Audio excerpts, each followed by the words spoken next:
Alors, donc, nous avons donc fini avec le grand 3. Donc, nous sommes maintenant dans grand 4. Grand 4, voilà, l'équilibre d'un solide soumis à l'action des deux forces.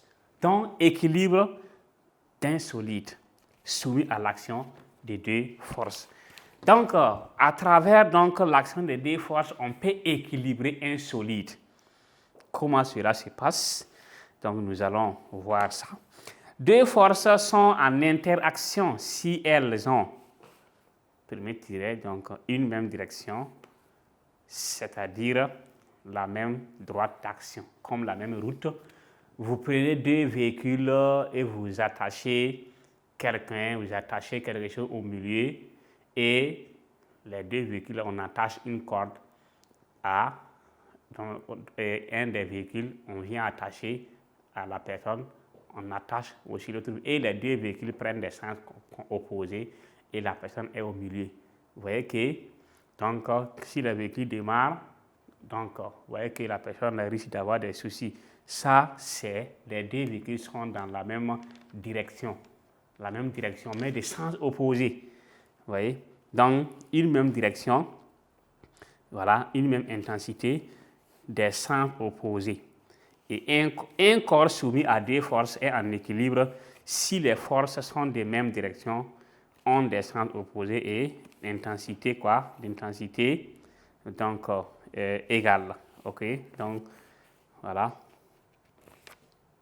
Donc on va prendre ça. Deux forces sont en interaction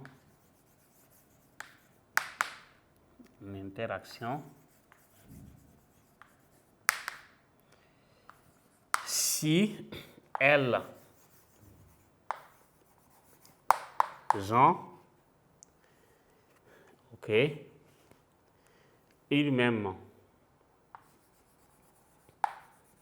une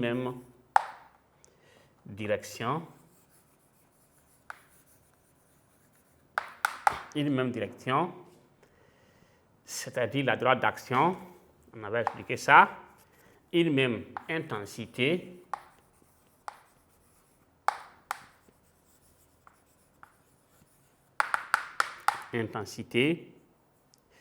des sens opposés,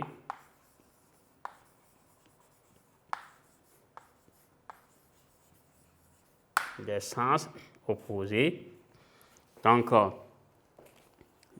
voici un peu, on va dire maintenant, un corps soumis à deux forces est en équilibre, oui, si les forces sont des mêmes directions, voilà, ont des sens opposés,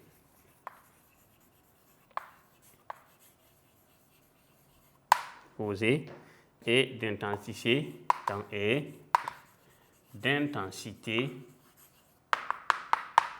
intensité égale.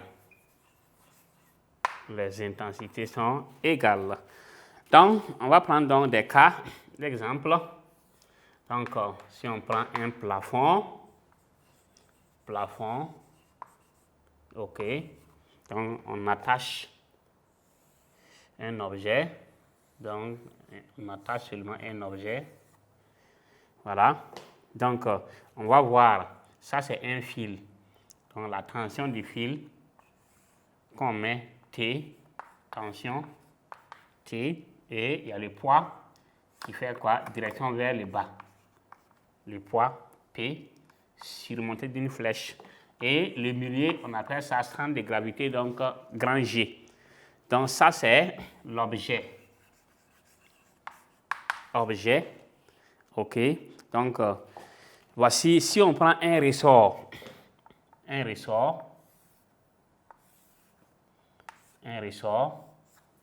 on fait ceci, c'est un ressort, hein, donc, on va avoir ici F, ici aussi, OK, donc F1 et F combien? F2, F2. Donc, surmonter des flèches, et il y a un centre qui est là. Donc, à partir d'ici, c'est comme si vous attachez donc un objet à une corde, quelqu'un est de l'autre côté, l'autre est ici, et les deux vont tirer. Donc, chacun tire. Donc, les fils, si on met donc la corde même longueur ou tirer, en même temps, on veut voir qui va pouvoir tirer qui vers l'autre. Si vous tirez et c'est bloqué, ça veut dire que c'est équilibré. S'il y a un qui avait la force plus que l'autre, quand il tire, en même temps, l'autre doit suivre. Donc, voici comment. Et comme ça, vous allez voir que les sens là sont opposés. Mais c'est la même, voici la direction, la même direction. Vous voyez, qui est différente de cette direction. Ici, là, ça quitte en haut vers le bas. C'est la direction. Ici, c'est horizontal, là. Donc, c'est la direction. Donc, maintenant, quand on regarde ici, F1 est égal à quoi? Égal à moins F2, puisque les deux sont opposés. Moins F2. Si F1 est égal à moins F2, c'est que F1 plus combien? Plus F2 égale à combien? Égal à vecteur nul. Ce n'est pas égal à 0.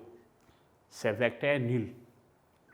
Vecteur plus vecteur, vecteur nul. Mais quand c'est la multiplication, ça donne maintenant un nombre sans vecteur. Ça, vous allez voir ça très bien en seconde avec les mathématiques. Donc, voici un peu comment on arrive donc à obtenir l'équilibre d'un solide soumis à l'action de deux forces. On a pris jusqu'à deux exemples. C'est clair maintenant. C'est comme si on attache deux véhicules, on attache une corde, donc les deux vont se tirer. Quand chacun met la vitesse, vous allez voir que c'est bloqué. Donc, ça veut dire que c'est équilibré. Mais s'il y a une qui arrive à tirer l'autre vers son sens, il n'y a pas d'équilibre. Donc, il n'y a pas d'équilibre. OK? Donc, voici un peu comment on détermine l'équilibre d'un solide à l'aide des deux forces. Alors, donc, ce point aussi donc, est fini. Nous allons donc passer au grand 5. Grand 5, les catégories de forces. Il y a deux types de forces. Donc, on va voir ça. Grand 5, les catégories de forces. Les catégories de quoi? De forces. Les catégories de forces. Il existe deux sortes de quoi? Deux sortes de forces qui sont les forces de contact et les forces à distance. Ah, ici, c'est vraiment très simple. On va donner les cas, mais à ne pas essayer. C'est parce que ici, les forces de contact, exemple terre à terre, un coup de poing sur le visage d'une personne. Ça, c'est un cas de quoi? De force de contact. Quand vous donnez un coup de poing sur le visage de quelqu'un, bon, vous voyez que ça n'est pas essayé. Il y a l'action des fesses sur les chaises. Donc, aussi, c'est une force de contact.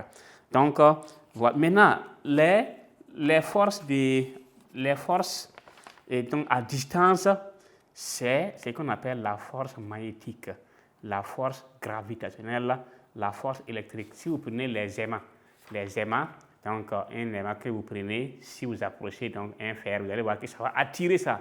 Donc ça, c'est un exemple de force à distance. Vous voyez qu'il n'y a rien au milieu, c'est le vide, mais ça va attirer. Donc l'aimant là va donc attirer le fer qui va se déplacer pour aller se coller.